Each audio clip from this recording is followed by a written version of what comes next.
그 고를 해소하는 그러니까 해결이나 해소로 설명을 하시면, 네. 그러니까 우리가 일반적으로 비워내기라고 하는 게 어떤 그런 관계는 모두 문제가 생긴 것뿐만이 아니라 너무 좋은 관계, 그러니까 너무 사랑하거나 좋아해서 그런 생기는 애착도 사실은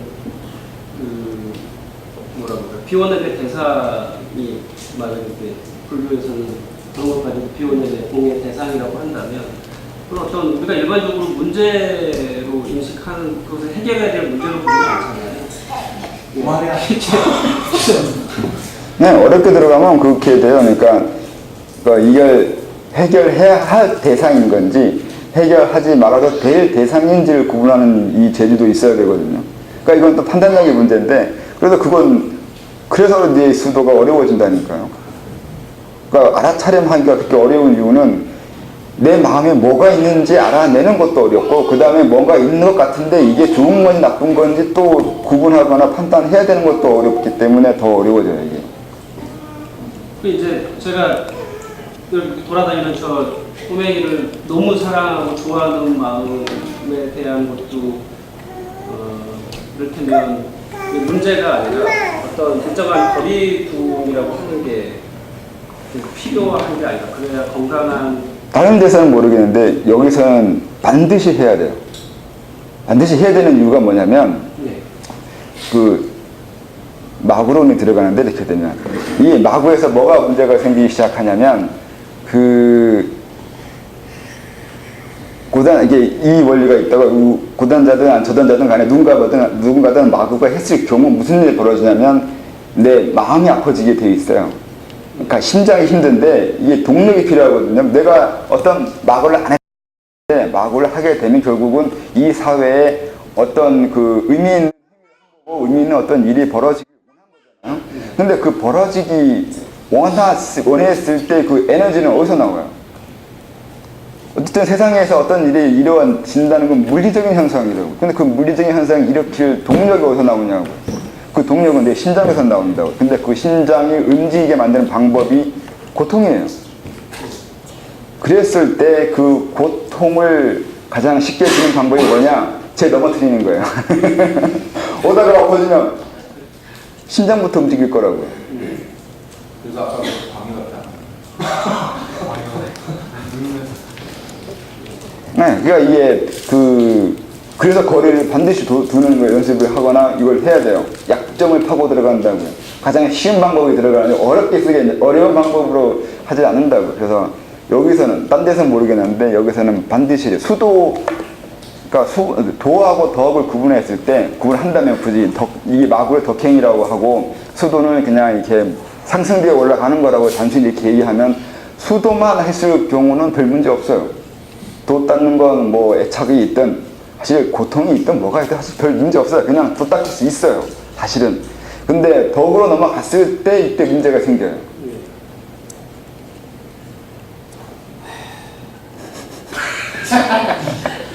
네. 심장을 동력으로 쓰는데 그게 꼭 고통이어야 되나요? 기쁨이면 안 되나요? 기쁘면 돼요. 심장을 동력으로 쓴다고 했지. 가장 쉬운 게 심장을 움직이게 하는 방법인 거죠. 근데 그 심장을 움직이게 한다는 건 누군가가 움직이게 한다는 거잖아요. 저절로. 아니요, 자기가 한 거죠. 내가 나 자신. 그러니까 마구 하지 말라 그랬잖아요. 마구 안 하면 안 일어난다니까요. 본인이 마구 하겠다고 생각하는 그 순간부터 움직이기 시작해요.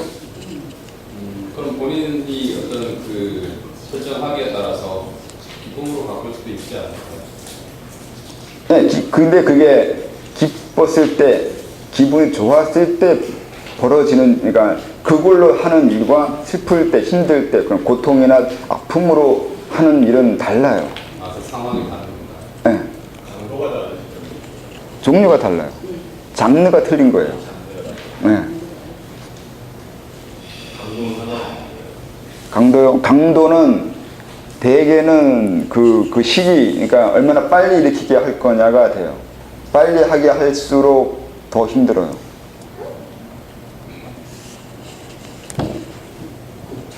장르에 대해서 구체적으로 네? 어떤 장르가 있는지. 장르요? 좋은 거라면 좋은 일이에요. 좋은 일일 때 긍정적인 일로 시작되어 가는 거, 이게 일어나는 일이요. 그러니까 고통이랄 때 되게 무슨 일이 벌어지냐면 급박한 일이요. 그러니까 어떤 사건, 사고가 벌어지거나 사람들한테 고통스러워야 될. 그러니까 이렇게 얘기하면 이해하기 어려운데 만약에 사회에 지금 일어난 현상 가지고 예를 들면 이게 이미 지나간 이제 정권이니까 그거 가지고 예를 들면 바다에 들어간 게 있잖아요. 아파요, 안 아파요? 아프잖아요. 아파서 이것도 마구가 똑같아요. 아픔을 주고서 한 그로 인해서 벌어진 결과가 뭐예요? 그러니까 이거 좋은 일이에요. 근데 그만큼 그 일은 파급이 커요. 근데 좋은 일 같은 거, 저번 정권에서 좋은 일은 뭐가 있었을까?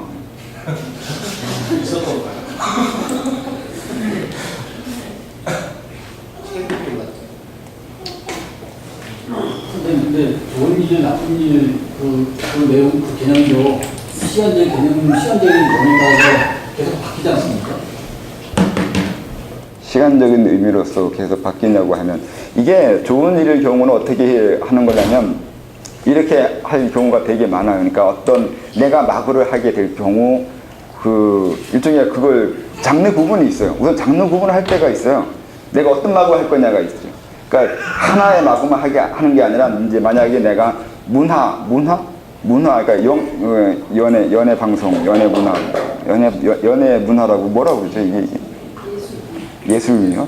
예술 영화 그쪽 그리고 만약에 경제 그리고 정치 이렇게 세 개라고 한다면 이 세 개를 구분하는 마구를 먼저 해야 돼요. 내가 이 세 개를 앞으로 하겠다. 그러면 내가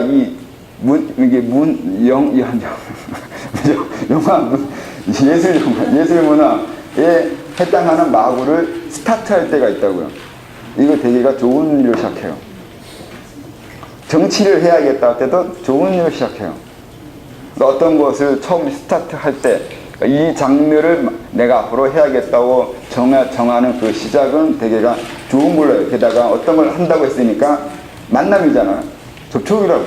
그러니까 문화하고 내가 만나는 거잖아요. 아니 정치하고 만나는 거고. 그래서 그런 얘기는 결국 어떤 만남으로 인해서 기분 좋은 만남이 일어나요. 기분 좋은 게 있고 희망찬 그 느낌이 들기 시작해요. 그렇게 일이 시작되게 되는 경우가 있죠. 이럴 경우 그 심장이 아픈 거나 고통은 없어요. 그로 인해서 그 이후에 해나가면서 아픈 일이 생기는데 이런 장르 부분 시작할 때는 아프지 않아요. 오히려 좋아요. 좋을 뿐만이 아니라 생각보다 이것도 나중에 이걸 더 힘들어요. 이게 왜 더 힘드냐면 희망을 보여줘요. 정말 될 것 같아요. 이 세상이 갑자기 좋아질 것 같고 막 내 인생에도 이제 드디어 빛이 비치는구나 라면서 희망찬 세계를 꿈꿔요. 그러면 그 일이 끝나면 갑자기 모든 게 사라지기 시작해요. 그 다음에 다른 일 시작한다는 걸 어떻게 알 수 있냐면 또 희망에 찬 세상을 꿈꾸게 돼요. 그러면 이제 또다시 뭔가가 시작되거나 굉장히 기분 좋은 것처럼 보이지만 오히려 기분 좋은 게 나중에 한두 번 경험해보면 아 이게 또 뭔가가 이게 하면 그게 더 힘겨워요. 새로운 걸 찾아내는 것도. 네, 찾아야죠. 그건 자기 능력이에요.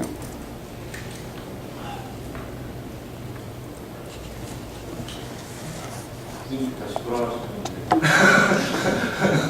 그 가장 어려워하는 게 저는 가장 어려운 게 자기 본인이 가장 어렵지 않습니까?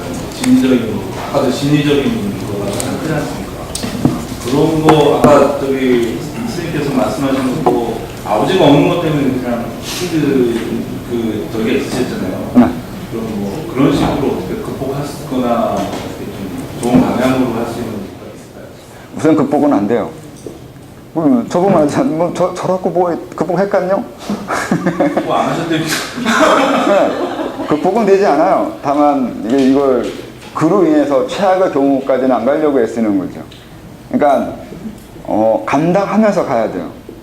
감당하면서 가되 이제 나중에는 그로 인해서 내가 해야 될 일을 못할 지경까지 가는 경우에 이제 이때 결단을 할 수 있어야 돼요. 어느 이상 가면 안 된다는 거예요. 그러니까 이게 그래서 이제 또 불교적으로 말하면 이 소멸구 한다는 얘기가 이제 전등록에 있는데 그거 똑같아요. 그러니까 어느 이상만 길을 안 벗어나게 하는 거지 극복 안 되니까 안 비워져요. 그럼 이게 치우려는 게 불가능하다는 얘기네요.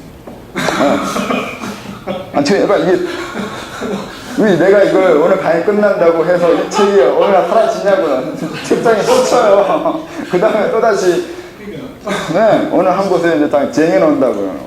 또다시 돌아오겠죠. 그럼 해결이 아니라 그거를 바라보고 어떻게든 잘 좋은 방향으로 내가 끌고 갈 수 있는지. 네, 그래서 그 다음에 덕이 있다니까요. 보살행은 그 다음에 일어나는 보살을 뭘 행을 하려고 했을 때 내가 또 장르가 있잖아요. 관세음보살하고 아미타불하고 이름이 있다는 얘기는 둘이 있다는 얘기는 둘이 하는 일이 다르다는 얘기잖아요. 네, 성격이 틀리다는 얘기잖아요.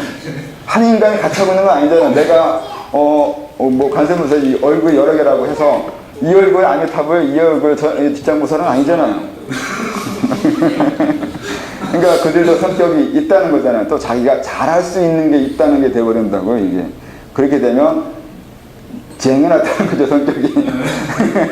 그 성격이 있다는 거잖아요. 그러니까 사라지진 않아요. 다만 자기가 하는 일을 긍정적으로 쓰는 거죠. 그로 인해서 그걸 하려고 하게 만드는 거죠. 그게 계속 신경 쓰이니까 그걸 능동적인 방향으로 나아가게 해주는 거죠. 그건 소멸한다는 의미가 아니네요. 소멸은 일어나지 않아요. 그건 업인데 업은 다른 걸 바뀌어가는 거고 바뀌어가는 거지 업이 사라질 수는 없어요. DNA 같은 거라서 DNA를 좋게 하는 거지 아니면 다르게 변형되어 가는 거지 없애버리진 않아요. 그래서 처음에 회로라고까지 얘기를 하시는 게 그래서 회로를 교체하거나 조금 좋은 방향으로 이게 만드는 거지 회로를 없애버리지 않는다니까요. 변경할 수밖에 없지 약간씩.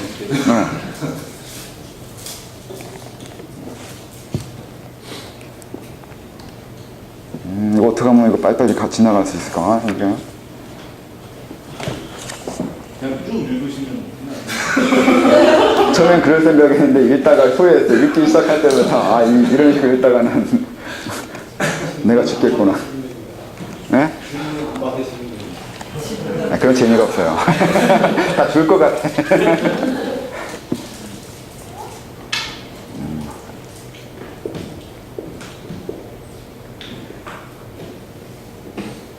그래서 그 다음 문단은 힌두맨에 대한 얘기인데 방금 얘기한 것처럼 이게 얘기와 비슷해요. 그렇게 넘어가면 되고요. 그래서 이제 하늘이 뭐냐고 했을 때 이 하늘에 대한 얘기가 있는데 이게 또 하늘이란 독각자인데 홀로 깨우친 자입니다. 혼자 스승이나 도움 없이 깨우친 것이 아니라 앞에 말한 대로 우리는 홀로 살고 홀로 수도하는 것이며 자기가 자기를 수도시키는 그것이며 스승과 도반과 주위의 여러 도움과 또 한편으로는 모든 세상의 연관 속에서 수도하는 것이어서 이 모두가 소중하지만 결론적으로는 수도는 나의 일이라는 것을 말합니다. 이게 수도할 때 내중심적인 게 있는데 이렇게 되면 이기적이거나 자기만 생각하는 거냐면 그게 아니라 두 개를 항상 같이 봐야 돼요. 전체와 나가 있는 건데 우리나라는 조금 자기 주장을 하는 거에 대해서 좀 서양보다는 덜해서 이 책에서는 자기 중심적으로 그리고 저는 자기 위주로 보라는 걸 많이 강조한 거예요. 우리가 좀 그 부분이 부족해서. 그래서 불교에서는 독각자를 별로 그렇게 크게 치지 않기도 하는데 여기서는 혼자 깨달았다는 게 아니라 자기가 홀로 가야 되는 것을 먼저 이해해야 된다는 의미가 있어요. 부처님한테 의지하든 스승한테 의지하든 스승도 분명히 있는 거거든요. 있는데 스승은 스승이고 나는 나라는 거죠. 부처는 부처인 거고 나는 나라는 구분을 우선 하고 그 다음에 도움을 받아야 돼요. 부처든 스승이든 누군가한테. 이게 구분이 제대로 되지 않으면 우선 대화가 어려워요. 그래서 저하고 대화하다 보면 제가 대답을 회피하거나 시선을 돌릴 때 그때가 대개는 이런 경우예요. 자기가 자기를 세우고 질문하고 있는 게 아니라 답을 저한테 원하는 경우가 있어요. 그러면 결코 답을 안 줘요. 자기가 찾는 노력에 없는 마음에서 나오는 질문은 대답하기 상당히 힘들어요. 그래서 항상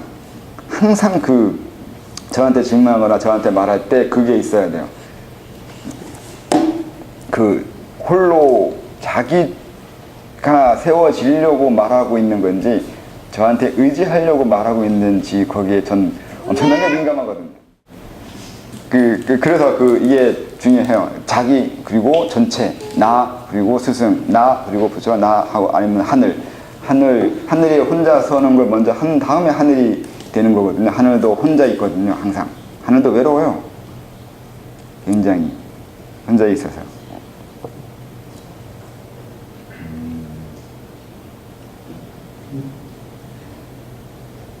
수련하는 방법은 여기 밑에 지나가고 읽어오셨어요 혹시? 질문으로 대충 문단 넘어가면 편한데.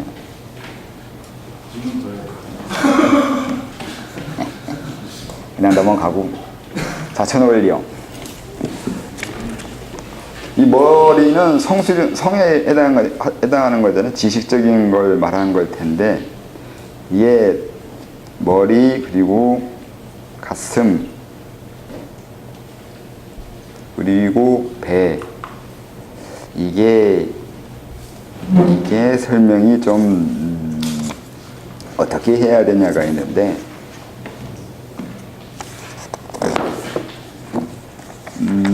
수련할 때 이걸 이제 다르게 설명하면 좀 수련하는 방법이 3개로 나눌 수 있어요. 3개가 우선은 경험으로 수련하는 거예요. 경험 수련법 아니면 체험, 경험이나 체험인데 그 다음 거는 이성적이라고 하든 아니면 합리적, 이론적이거나 이런 식으로요.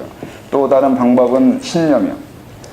이 3가지가 할 수 있는데 이게 그러니까 경험이나 체험 그리고 이성적인 거, 지성적인 거 그리고 신념 이렇게 말하면 이게 뭔 얘기냐면 옛날로 말하면 그 경험하고 이론적인 거 성명이라고 그래요. 생명상수라고 하면서 이런 식으로 그러니까 몸 공부, 마음 공부 이렇게 말하는데 그렇게 말해버리면 무슨 말인지 요즘 사람들 못 알아들어요. 저도 어려워요. 좀 애매해요. 말이 요즘 일상적으로 그런 말을 안 쓰니까. 게다가 요즘은 서구 이론을 영향 받아가지고 경험이나 체험이라고 말하면 쉽게 이해할 수 있는데 이걸 성이라고 말하거나 그렇게 말해버리면 상당히 좀 어려워요. 그러니까 이제 경험하고 체험, 그 다음에 이론, 지성, 그 다음에 신념 이 3개인데 이게 어떻게 하는 거냐면 체험을 어떻게 하냐면 사람이 수련하다 보면 몸으로 느껴요. 가장 흔한 게 기수련인 거고 기수련을 안 해도 수련하다 보면 보거나 느끼거나 그런 경험하고 체험하면서 하는 게 있어요. 그러니까 신비체험 아니면 뭐 그런 기이한 경험들 그리고 대각의 체험들 각성체험이든 뭐든 간에 보고 경험한 것들이 있다고요. 이걸 기준으로 해서 자기가 뭘 수련했고 얼마나 공부했고 하면서 이런 식으로 말하는 게 있다고요. 가장 한 건 기잖아요. 기를 체험하잖아요. 단전을 느끼고 임동력을 돌리면서 이것도 체험이라고요. 체험을 기준으로 해서 수련을 가르치는 거잖아요. 요즘 사람이 감각을 좋아하거든요. 뭐 느끼면 하는 것 같아가지고 그렇게 체험시키려고 애를 써요. 길을 증명해 보이겠다 아니면 보여주겠다 느끼게 해주겠다 이런 식으로도 이게 광고를 하잖아요. 그만큼 체험하면 뭐가 증명되는 것처럼 사람들은 착각을 해요. 그래서 그런 식으로 하는 게 있고 그 다음에 이론과 지성은 말 그대로 이론하고 지성인 건데 옛날에도 이 부분 예나 지금이나 이걸 상당히 고차원적이거나 좋은 거라고 아니면 의시되게 돼 있죠. 잘난 척하게. 옛날에 우도방이라 그랬고 요즘은 철학이라 그러잖아요. 학문이라 그러고 이런 사람들이 뭐 좀 안다고 하면 상당히 잘난 척 무지하게 하죠. 그러니까 지금도 뭐 여기가 강단 학문 하는 쪽에서 이렇게 제공하고 그런 것도 있지만 강단 학문은 신비 체험하는 사람들 쪽 아니면 같이 동양 철학 해도 자기네 동양 철학은 뭐 있고 그리고 이제 제야에서 동양 철학 한다고 하는 우리 도덕이층에 동양 철학 한다고 치부할 수 있는 사람이잖아요. 아웃사이더로 무시하잖아요. 그러니까 우리는 체험하는 쪽이에요. 그들 입장에서는 자기는 이론과 학문을 하는 쪽이고 우리는 미신에 해당하는 쪽이고 그러니까 지금도 마찬가지로 우도방이 좌도방 무시하는 거 똑같아요. 그러니까 이론이나 철학하는 인간들은 항상 체험하는 쪽을 무시해요. 터부시 여기죠. 그건 예나 지금 마찬가지고 뭐 항상 그러겠죠. 이 대가리 굴리는 사람들이 언제나 몸을 쓰는 사람들을 무시하는 거죠. 그게 이렇게만 있는 게 아니라 자본주의도 그렇게 하고 있어요. 생산직을, 관리직은 무시하게 무시하죠. 거의 인간 취급 안 해요. 그래서 독일도 생산직과 관리직을 벽을 허무는데 30년 걸렸다고 돼 있어요. 그런 정도로 그렇게, 그러니까 그것도 그 사민당의 노력을 30년 동안 꾸준히 해와서 겨우 이룬 거라고요. 어느 날 갑자기 안 돼요. 우리나라도 언제 될지 알 수 없지만 지금부터 하더라도 독일보다 빨리 한다는 보장이 있을지 없을지 모르겠어요. 그러니까 30년 이내에 할 수 있냐 없냐 이렇게 돼요. 그만큼 사람들은 이 벽이 있어요. 몸을 쓰는 사람과 대가리 쓰는 사람들, 그 차이가 생각보다 깊어요. 지금도 여기 있는 사람 마찬가지지만 이제 돛닦는 사람, 우리끼리도 마찬가지로 뭐 좀 알면, 제가 제일 많이 그랬죠. 모르는 사람 무시하는 거. 이게 뭘 말하면 갑자기 뒤가 캥기긴 하는데. 아무튼 뭐 좀 알거나 뭐 좀 하나도 알면 가르치려 들고, 그 아는 거에 대해서 상당히 의시되거나 모르는 거에 대해서 좀 아래로 보이거나 그렇게 하는 게 안 하려고 해도 한다고요. 이게 본능적이에요. 그만큼 이게 무서워요, 그게. 그리고 이 세 번째 신념이 뭐냐면, 그게, 여기도 또 뭐가 있냐면, 그게 있잖아요. 이제 고단자를 비아냥대거나 할 때, 고단자가 됐는데 왜 아는 게 별로 없거나, 사람들이, 아니면 또 반대로 거꾸로, 이제 사회적으로 유명한 사람들 이렇게 보면, 철학자들이나 아니면 어느 한쪽의 전문가들 보면 엄청나게 많은 걸 알고 있잖아요. 엄청나게 유명하고. 근데 그랬을 때 저렇게 많은 걸 알고 있고, 저렇게 많은 그 대단한 지식을 가지고 있는데, 그러면 수련을 엄청 한 거 아닐까, 이런 식으로 우리는 벌써 넘어가요. 나도 모르게 이론적인 것에 기가 죽어 있다고요. 또 이렇게도 돼요. 여러분들도 저한테 처음에 얘기 많이 했어요. 이분 유명하고 이분 대단히 많이 아는데 계제 있죠? 없는데요? 그러면 되게 실망하거나 아니면 저를 뜨악하게 보거나 뭔가 이상하다 이렇게 생각하는 사람 많이 있었어요. 그런 정도 이렇게 그 이론에 그리고 사람들의 명성에 그 지식에 그 현혹이 돼요. 그만큼 내가 알고 있어서 남을 무시하는 것도 있는데 거꾸로 많이 아는 사람에 대한 나의 그 기죽음 아니면 굴복성이 있어요. 노예근성 비슷한 게 있다고요. 이런 것이 있는데 이것이 가장 많이 나타나는 것 중에 하나가 이 신념으로 공부하는 사람이 있어요. 신념으로 공부하는 게 뭐가 되냐면 제일 쉽거나 제일 어렵거나 둘 중에 하나예요. 이 신념은.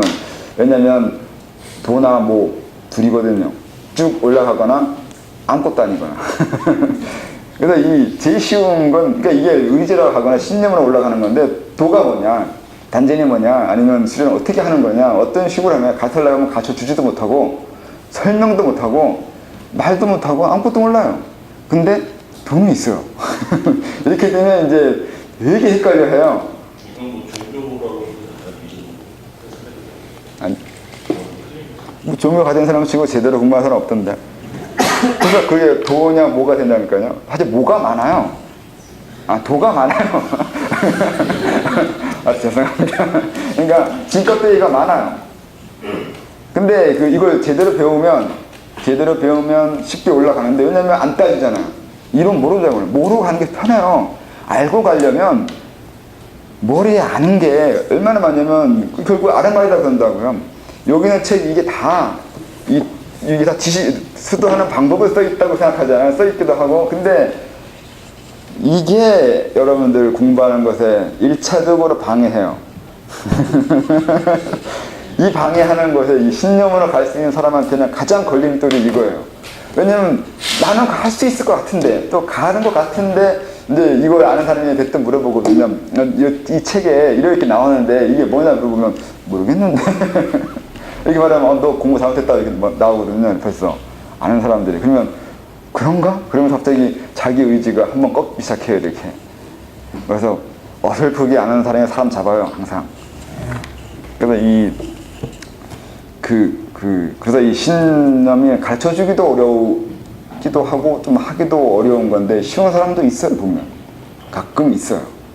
아주 가끔. 네, 아주 가끔.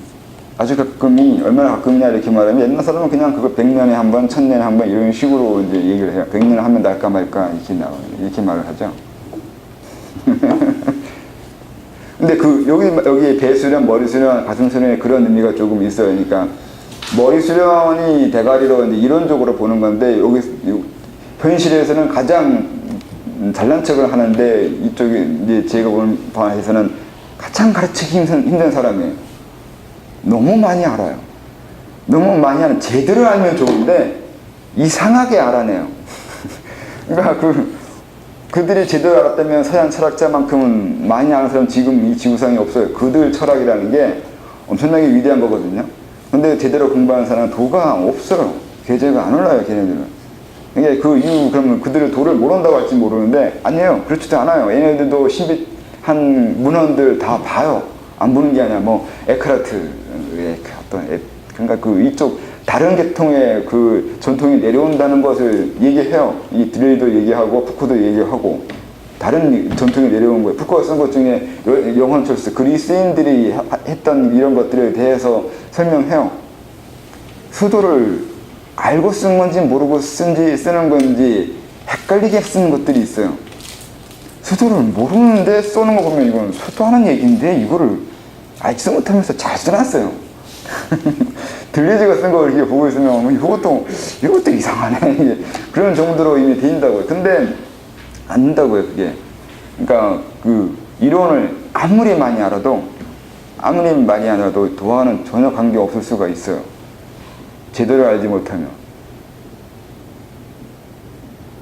그래서 그 쉬운 듯 어려운 사이에 이 성인 거고 대개는 어려워요.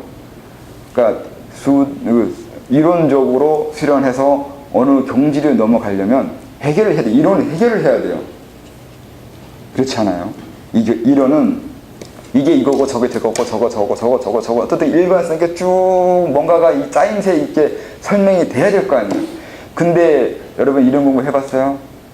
이론 공부가 짜임새 있게 짜여지던가요? 안 짜여져요. 이게 등성성 틈이 생기고 또 자기가 짰다고 하면 나중에는 그냥 고집이에요. 이게 이거지. 이게 왜 맞는지는 나중에 결국 설명 못 한다니까요. 그래서 이 이론적으로 들어가는 게 제일 어려워요. 해결이 안 나요, 쉽게. 그래서 해결이 잘 안 나서 근데 해결 하나 날 때마다 눈이 높아져요. 해결 하나 날 때마다 내가 그걸 알았다는 이 어깨에 이 뽕 올라가는 게 이게 무섭다니까요. 그래서 이 뭔가 아는 놈들이 무시를 그렇게 하는 거예요. 모르는 사람들이나 이 하는 것에 대해서. 그게 오히려 자기 눈 하나 어깨에 뽕 한 번 올라갈 때마다 눈 하나 가려져요. 이게 참 묘한 건데 하나 알아내서 더 깊이 알아낸 것처럼 보이는데 오히려 그게 자기 그 도를 가려버렸다는 걸 알아낼 정도. 나중에 가면 이걸 알아냈을 때 이제 그때 그 공을 알았다고 하는 거거나 아니면 대각을 했다고 하거나 하면서 뭔가 알게 돼요. 뽕 올라가는 각성과 각성과 메타 각성을 넘어가는 각성이 있는데 이 경험을 넘어갔을 때 이제 제대로 된 사람인데 이런 사람이 이거 역시 마찬가지예요. 그들 쪽에서 말하는 듯이 이제 100년에 하나 날까 말까고 없어요. 한 나라에 한두 명 있으면 다행인 거고 없는 건 아니에요. 분명히 있어요. 생리정에도 있고 원래 있게 돼 있어요. 이 다른 원리에 의해서 그런 사람들 이렇게 짱박아 놔요. 이게 그 설정에 나요. 이런 사람 있어야 돼요. 또 다른 원리가 있거든요. 이 스님들이 있긴 하지만 이 중들 체계가 있어요. 이 불교 체계 이거 상당히 치밀해요. 엄청나게 치밀하게 되어 있어요. 그러니까 이 권력이나 이거 얘기가 아니라 그 이전에 보이지 않는 세계가 있어요. 이 불교 체계에 보이지 않는 저쪽 세계. 뭐라고 그러지? 정토라고 해야 되나? 불교에서 말하는 법계라고 해요. 그쪽 세계. 딴 쪽 세계는 뭐라고 말하는지 모르겠는데. 아니요. 그런 게 아니에요. 이건 그 나라 고승 짜야 돼요. 이게 짜여져 있어요. 없으면 안 써도 되는데, 원래는 안 짤 것 같은데, 공이니까 안 해도 돼야 되는 건데, 우리나라 같은 경우는 짜 있어요. 그래서 그 체계가 생각보다 치밀해요. 잘 되어 있어요. 그래서 거기에 그 나름대로가 있어서 이건 설명할 필요가 없는 것 같긴 하는데 어쨌든 스님 얘기 듣다 보면 이게 자천이 다른 얘기고 원단 얘기만 계속 하시니까 그런가? 의지해야 되니까 그게 좀 제 이론의 문제예요. 쉽게 설명한다고 설명할수록 어려워져요. 이건 전 제가 해결 못하겠다니까요, 그거. 그러니까 다른 사람이 제가 설명한 것 중에 자를 건 잘라내고, 알겠는데, 그걸 알겠는데 도움 안 된다면서 이게 딱 끊어내야 되는데, 이제 배운 사람이나 이제 초보자이거나 이런 사람들한테는 이거 별 의미가 없고, 지금 설명하면 아무 소용없어요. 이거 설명해주면 머리만 커지거나 눈 돌아가요. 이게 전혀 도움 안 돼요. 그래서 이걸 얘기하면 안 돼요. 이런 것들은. 이건 아무리 가르쳐도 못 알아듣게 돼 있어서. 그래서 누군가는 잘라내겠죠. 근데 저는 이제. 스님 그럼 좀 지식하시겠다. 아니요, 이거. 쉬운 문제가 아니에요. 어쨌든 이게 여기 신년 수련까지 다 했는데 어쨌든 머리 수련은 그런 것이고 가슴 수련은 조금 더 어려워요.